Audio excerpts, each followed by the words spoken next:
Ginamit na pala ang pinakamalakas na bomba ng Amerika laban sa Iran. Ginamit na naman ang GBU-57 bunker na mother of all bombs. Yun, winasak ang mga underground ng Iran. Ito ang tatalakayin natin ngayon mga guys, no? Ito yung pinakamainit na balita ngayon. Ang gera sa pagitan ng Amerika, Israel at ng makulit na Iran. Okay, no, kung bago pa lang sa aking channel, please like and subscribe na lang muna sa ating YouTube channel bago tayo mag-umpisa. And also please paki-subscribe din kay Good News Philippines. Okay, no, umpisa na natin, no? Kung paano talagang ginamit na ni Uncle Sam o ni Donald Trump, presidente ng Amerika, ang bunker buster, mother of all bombs. Okay, umpisa na natin.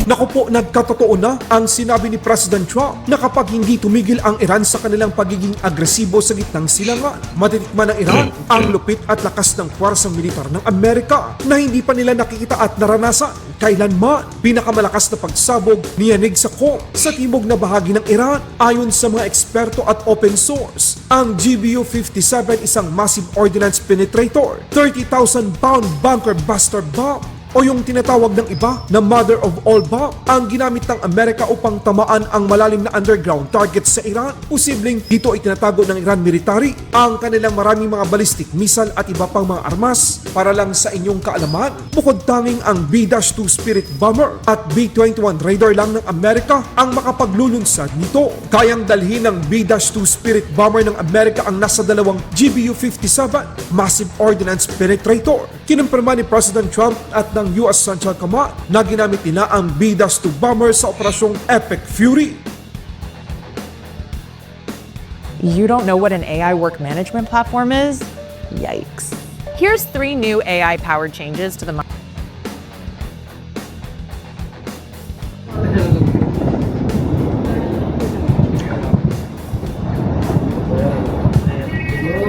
Allahu Akbar! Ayan mga kababayan, mga guys, no, ginamit na ni Uncle Sam o ng Amerika ang pinakamalakas na bomba nila laban sa Iran. Kasi nga ang mga missiles o mga tinatagong missile ng Iranian, mga Iran military, ay nasa ilalim ng lupa. So talaga mahirap na pabagsakin o bombahin. So talagang ang GBU-57 bunker buster ayon talagang tugma para wasakin ang mga underground missile nila ng Iran. Kaya ayun ang nangyari, wasak. So, ewan ko na pag di pa natakot, pag di pa sumuko ang mga Iranian military nito. Ewan na lang natin.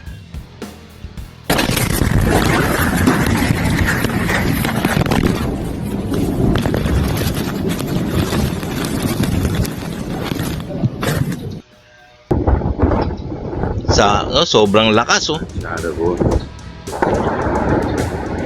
parang nuclear na din.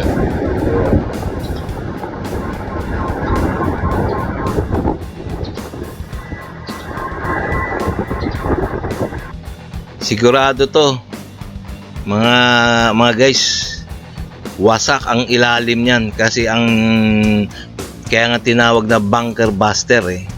Ito yung sumasabog hindi sa ibabaw ng lupa, kundi babaon pa ng ilang metro o ilang kilometer bago sumabog. So sigurado yan kasi ang mga missile na tinatago, mga ballistic missile na tinatago ng mga Iranian military na sa ilalim ng lupa.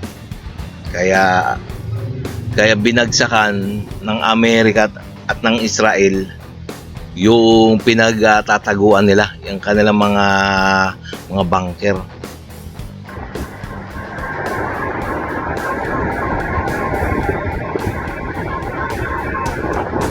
Akala nyo tapos na? Meron pa. Sa kasalukuyan, merong 12 B-1B bomber at 3 B-252 bomber ang nakabase ngayon sa United Kingdom. Ito yung mga bombers ngayon ng Amerika na naghuhulog ng mga bomba sa Iran. Makikita sa video ang paglagay ng mga bunker buster JDAM bomb na gagamitin sa Operasyong Epic Fury laban sa Iran. Grabe, sa laki ng mga bombang ito, nakakatakot kapag ito ay inihulog ng B-1B bomber nang sabay-sabay sa mga underground target ng kalaban. Ang lalaki, grabe.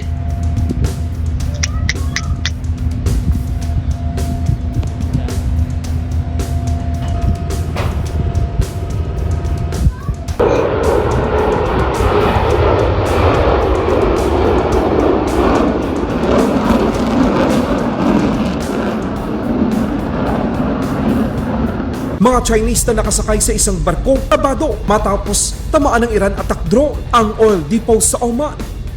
Ito na mga Chekwa naman na to, talaga naman matatakutin yan eh. Matagal nang takot yan eh, hanggang hanggang amba-amba lang yan eh, pananakot lang. Oh, pati ba naman yan yung pagsabog eh, nabagang buntot nila.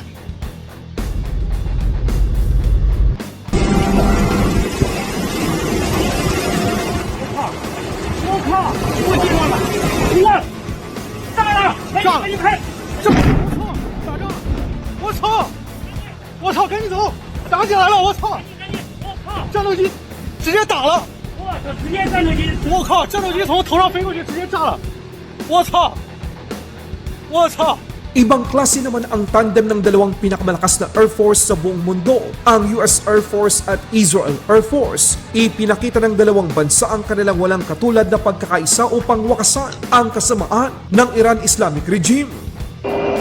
Mobile 97. Go for 97. It is a great honor for us to fight with you. You are doing a great job. Thank you very much. Likewise, gentlemen. Please be safe out there. Strike hard. See ya. Good news naman para sa United Arab Emirates. Dumating na ang mga Tingnan nyo mga kababayan ha, mga guys. No? Ang Amerika at ang Israel ha, talaga magkaibigan. No? Magkasama nilang winawasak ang Iran. karagdagang missile interceptor mula sa South Korea. Malaki ang may tutulong ng mga Chang'e-2 interceptor dahil sa accuracy nito para supilin ng mga missile at drone ng Iran. Isinakay sa United Arab Emirates C-17 ang mga Chang'e-2 interceptor na inyong makita sa larawan. Matapos namang atakihin ng Iran ang Kuwait Financial System. Tignan nyo naman ha. Talagang nagpadala na ng missile interceptor sa UAE ang South Korea. Talagang talagang magkakaibigan sila pag hindi pa natakot tong mga Iranian military. Ewan ko na lang.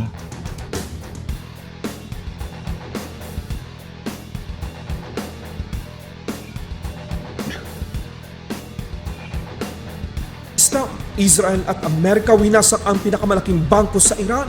Ito lang naman ang nagpapasahod sa mga Iran military. Ngayon wala na silang langis, wala pa silang bangko na siyang sumusuporta sa kanila. Tapos na ang militar ng Iran.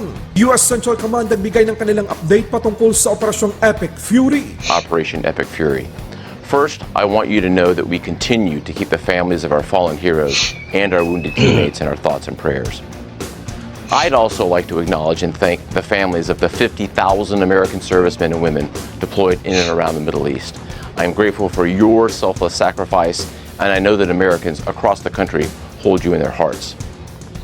Let me start by offering my overall assessment of Operation Epic Fury. In short, U.S. forces continue delivering devastating combat power against the Iranian regime. I've said this before, but it bears repeating. U.S. combat power is building, Iranian combat power is declining. And we remain centered on very clear military objectives in eliminating Iran's ability to project power against Americans and against its neighbors.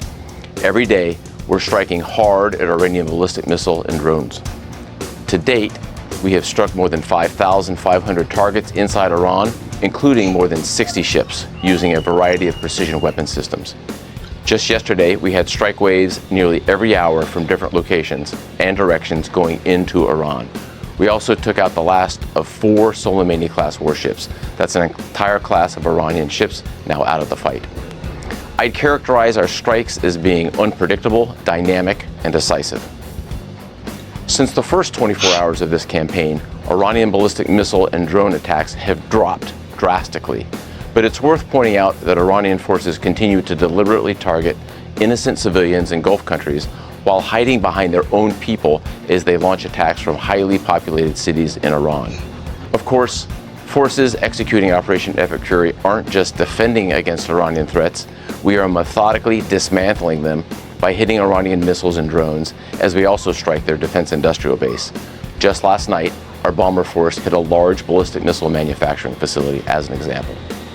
So it's not just about what's shooting at us today, it's also about eliminating the threat in the future. Now, let me show you a few of the results from the tremendous efforts by America's joint force. Here, you see an Iranian Jamaran-class warship, a large patrol ship, a drone smuggling vessel, and 4 other surface combatants docked at Chabahar port in the Gulf of Oman the day before we launched Operation Epic Fury. Here's the same pier 4 days later, all ships taken out of action. This Bayandar-class surface ship was hit and rolled on its side. Here's another example. Here you see 2 Iranian surface combatants docked at an Iranian naval base near the Strait of Hormuz, just hours into the campaign. And here's what they looked like 3 days later, engulfed in flames after we struck them with a precision weapon. For years, the Iranian regime has threatened commercial shipping and U.S. forces in international waters.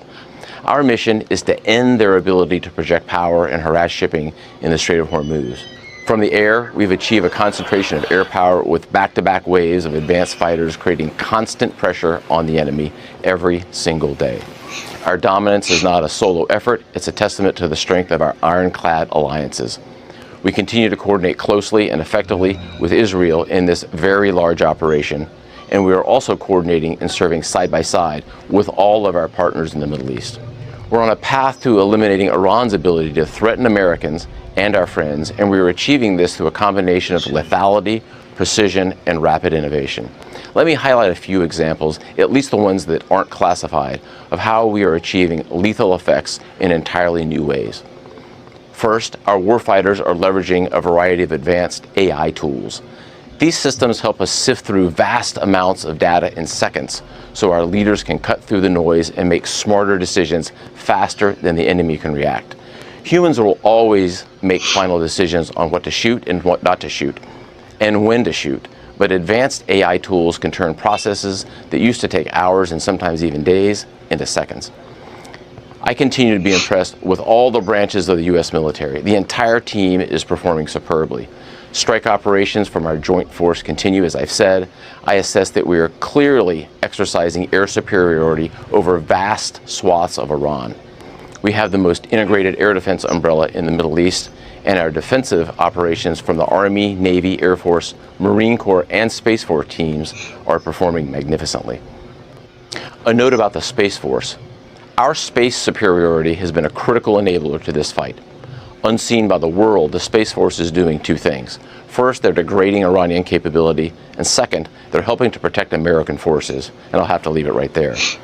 All told, despite this incredible progress, make no mistake, we remain highly vigilant. And I just could not be prouder of our Operation Epic Fury team, and I know the American people share that same pride. To all our warriors out there, please keep up the great work, and Godspeed. Thanks so much.